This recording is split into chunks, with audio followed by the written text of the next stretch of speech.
Magandang araw mga bata! Para sa ating unang araw, pag-unawa sa kwentong bayan at paggamit ng mga salitang madalas gamitin. Sino? Ako. Sabihin kung sinong karakter mula sa mga kwentong bayan ang inilalarawan. Dapat tayo ay nag-iimpok hanggat maganda ang panahon. Akin ang itaas na bahagi ng puno at sa iyo naman ang ugat. Makatulog nga muna at siguradong malayo pa ang aking kalaban. Napakasipag mo naman. Maganda ang panahon. Tayo ay magsaya muna. Ako ay mula sa kawayan. Ano ang napapansin ninyo sa mga tauhan sa mga kwentong bayan? Bakit mahalagang makilala natin sila? Ngayon, babasahin natin ang isang kwentong bayan. Tutukuyin natin ang damdamin ng mga tauhan, ang mga pangyayari at gagamitin natin ang mga salitang madalas gamitin sa pagbuo ng mga pangungusap. Si Malakas at si Maganda. Noong unang panahon, wala pang tao sa daigdig. Tanging kalangitan, karagatan, at mga hayop lamang ang naroon. Isang araw, may isang dambuhalang kawayan na inanod ng alon at napunta sa baybayin.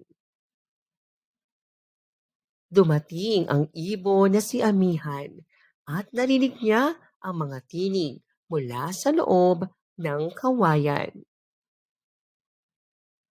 Tinuka ni Amihan ang kawayan hanggang ito ay mabiyak. Mula rito ay lumabas ang dalawang tao.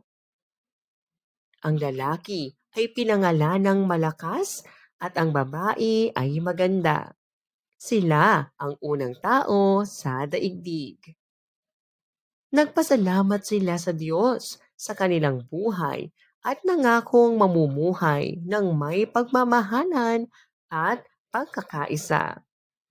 Nagtayo sila ng tahanan, nagtanim ng halaman at nag-alaga ng mga hayop. Mula sa kanilang lahi, nagsimula ang mga unang Pilipino. Saan nanggaling sila Malakas at Maganda? Sino ang tumulong upang makalaya sila mula sa kawayan? Ano ang ginawa ni na Malakas at Maganda matapos silang lumabas sa kawayan? Ano ang naging damdamin ni na Malakas at Maganda? Basahin natin. Ako. Ako ay isang batang Pilipino. Ikaw. Ikaw ay dapat maging magalang. Tayo. Tayo ay dapat maging mabuti sa kapwa. Sila. Sila ay mahilig tumulong sa mga nangangailangan. Dito. Dito ako ipinanganak sa Pilipinas. Doon. Doon kami nagdaos ng pista sa aming bayan. May magagandang tanawin sa ating bansa. Ang ating mga binasa ay mga halimbawa ng high-frequency word sa pangungusap na madalas nating nababasa sa mga kwento. Gawin natin.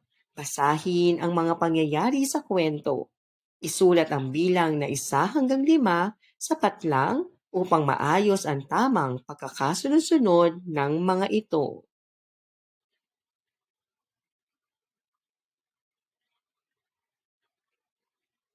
Gawin natin. Basahin ang mga pangungusap, isulat sapat lang ang angkop na high-frequency word mula sa kahon upang mabuo ang wastong pangungusap.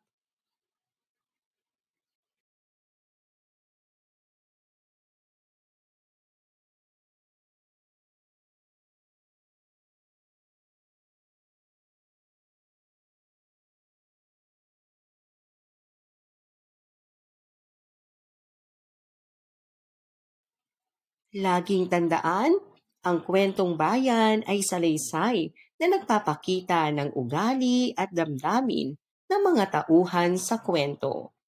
Upang lubos sa maunawaan ang mga kwento, mahalagang malaman ang mga damdamin at pagkakasunod-sunod nito. Ikalawa at ikatlong araw, sight words at mga dinaglat na salita tungkol sa tao. Basahin natin. Kilalanin mo ako. Tukuyin kung sino at ano ang ipinapakita ng larawan.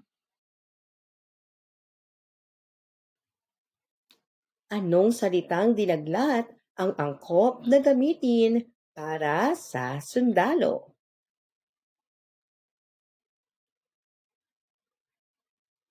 Anong salitang dinaglat ang angkop na gamitin para sa doktor?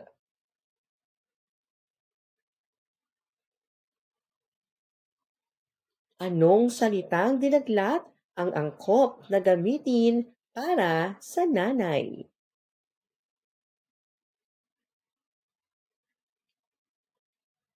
Anong salitang dinaglat ang angkop na gamitin para sa abogado?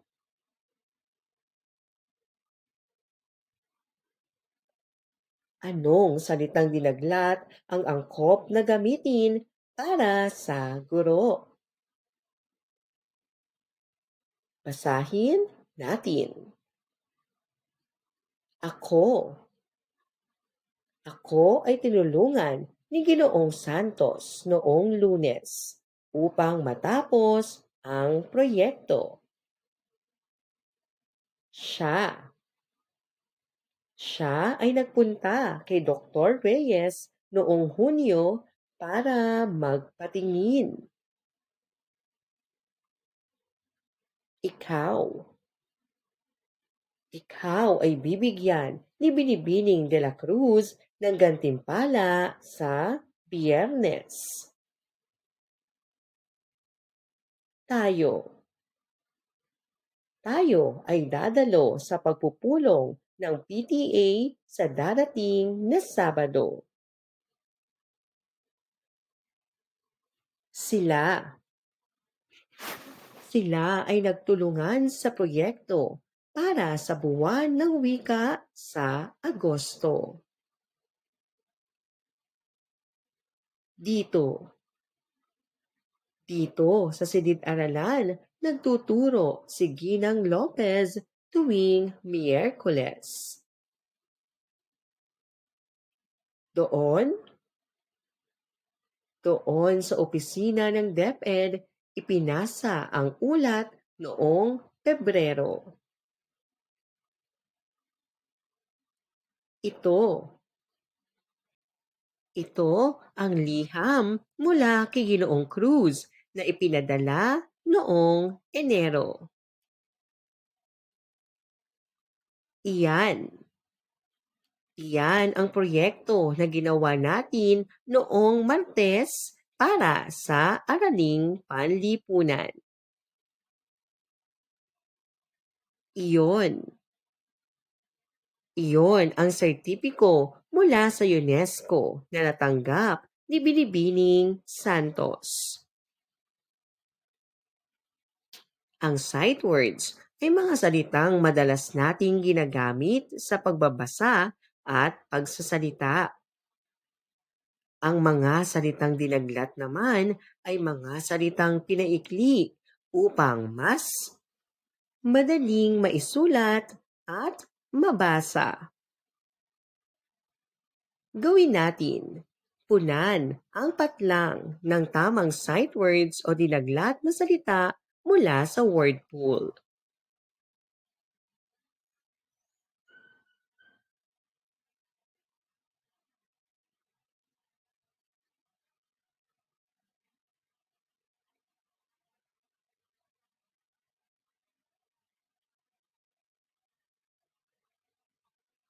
Basahin natin. Magalang si Ana. Isang umaga, maagang nagpunta si Ana sa paaralan. Pagdating niya sa gate, binati niya ang gwardyang si Ginoong Cruz. Magandang umaga po, Ginoong Cruz, sabi ni Ana. Magandang umaga rin, Ana, tugon ng gwardya. Pagpasok sa silid-aralan, nakita ni Ana si Binibining Santos, ang kanyang guro. Magandang umaga po, Binibining Santos. Masayang bati ni Ana.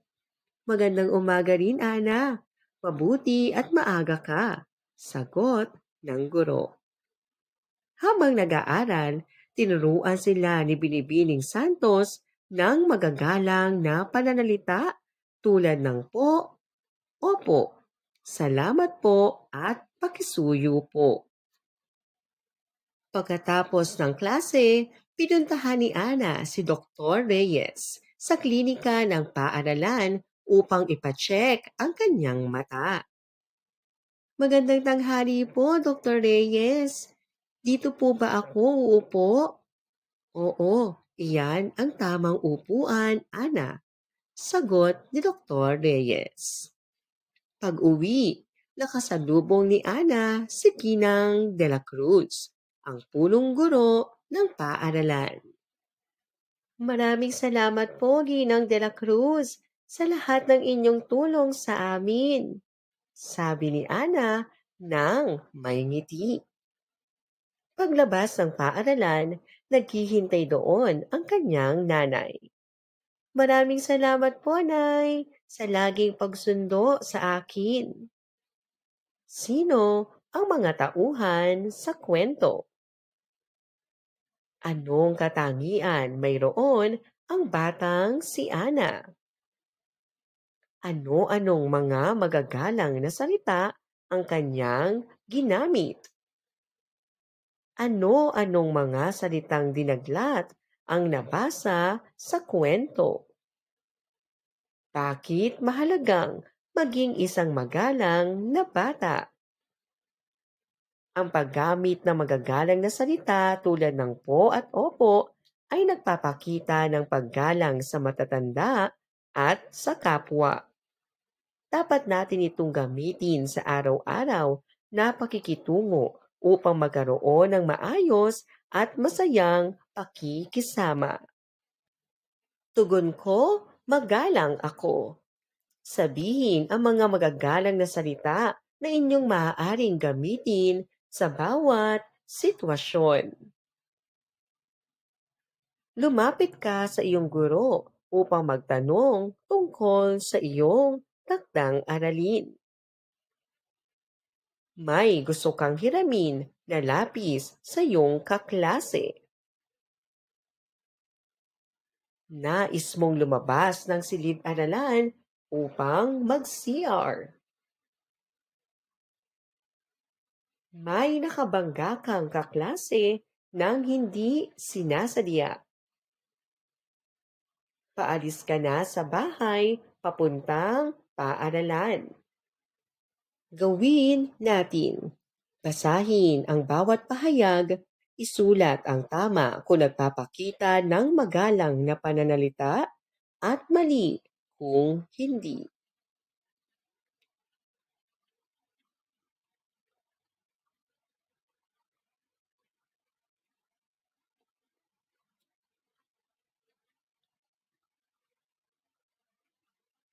Laging tandaan, ang magagalang na salita ay nagpapakita ng paggalang, kabutihan at mabuting asal. Ang paggamit ng mga ito ay nagpapakita na ikaw ay mabuting bata at may respeto sa kapwa. Ikaapat na araw, pagkilala sa damdamin ng tauhan sa kwentong bayan. Anong nararamdaman ko? Tukuyin kung anong damdamin ang ipinapakita ng larawan.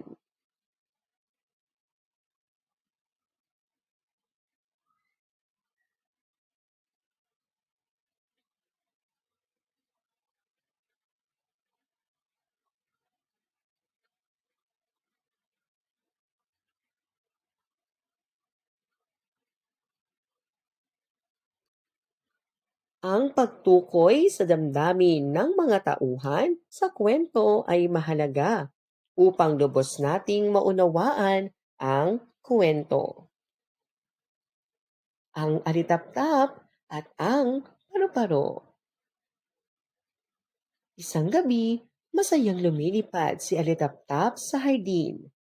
Nagtaka si Paru-Paro nang makita ang liwanag mula sa kanyang katawan. Sabi ni Paru-Paro, "Ang ganda ng iyong ilaw, Alitaptap." Ngumiti si Alitaptap at sagot niya, "Salamat, Paru-Paro. Ibinibigay ko ang aking liwanag upang maliwanagan ang daan ng iba." Habang sila'y nag-uusap, dumating ang isang palaka at gustong kainin si Alitaptap. Sumigaw si Paru-Paro, "Tulong! Huwag mong kainin ang kaibigan ko!" Tumigil ang palaka at umalis.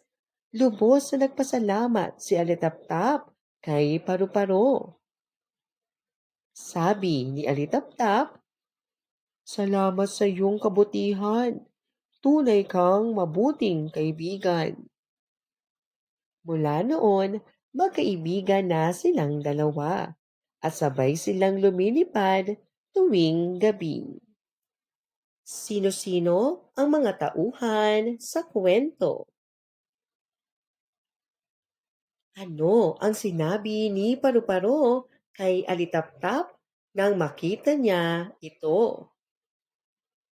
Ano ang naging suliranin sa kwento? Ano ang naramdaman ni Alitaptap nang tulungan siya ni Paru-Paro? Anong damdamin ang ipinakita ni Paru-Paro sa kanyang kaibigan? Ano ang aral na natutunan mo mula sa kwento? Pagbasa ko, damdamin mo. Tukuyin kung anong damdamin ang pinahahayag ng mga sitwasyon. Ang ganda ng iyong ilaw, Alitaptap. Salamat, Paru-Paro. Ibinigay ko ang aking liwanag upang maliwanagan ang daan ng iba. Tulong! Huwag mong kainin ang kaibigan ko. Salamat sa iyong kabutihan. Tunay kang mabuting kaibigan. Sabay tayong lumipad ngayong gabi, Paru-Paro. Paano mo ipinapakita ang damdamin sa pamamagitan ng boses? Ipinapakita ang damdamin sa pamamagitan ng pagbabago ng tono, lakas at bilis ng aking boses. Kapag masaya, malambing at masigla ang boses. Kapag malungkot, mahina at mabagal naman nagsasalita. Bakit mahalagang magbasa ng may damdamin? Mahalagang magbasa ng may damdamin upang mas maunawaan ng nakikinig ang kwento at maipadama ang nararamdaman ng mga tauhan. Mas nagiging masaya at makabuluhan ang pagbabasa kapag ipinapakita ang tamang damdamin. Gawin natin. Basahin ang bawat sitwasyon. Tukuyin ang damdamin ng tauhan batay sa pangyayaring. Pumili ng sagot mula sa word pool.